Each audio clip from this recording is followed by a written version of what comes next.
Bonjour bien-aimés frères et sœurs, que le Seigneur nous bénisse. Bienvenue dans ce partage quotidien. Nous vous souhaitons un excellent dimanche.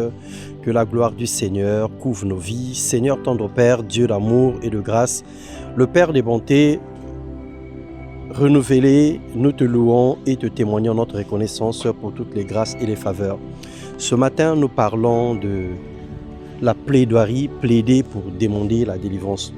Daniel, le chapitre 6, le verset 10, la Bible déclare: lorsque Daniel sut que le décret était écrit, il se retira dans la maison où les fenêtres de la chambre supérieure étaient ouvertes dans la direction de Jérusalem. Et 3 fois le jour, il se mettait à genoux, il priait et il louait son Dieu comme il le faisait auparavant.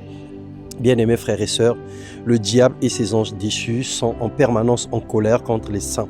Ils réclament à la fois les sacrifices et les alliances contractées volontairement et involontairement. Ils sont jaloux de la puissance que Dieu met sur nous et de l'onction qui nous amène à servir. À cause même de ça, ils font tous les efforts pour nuire à notre vie et nous accuser.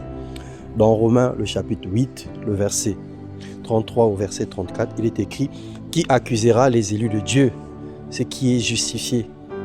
Qui les condamnera? Christ est mort, bien plus, il est ressuscité. Il est à la droite de Dieu et il intercède pour nous. Nous avons un avocat puissant qui intercède pour nous, un défenseur imbattable dans l'affaire qui t'oppose avec le diable. Ne cherche pas à te justifier, adopte 2 attitudes ou 2 stratégies. Premièrement, la repentance pour attirer la faveur de Dieu et deuxièmement, la supplication pour demander le secours de l'Éternel.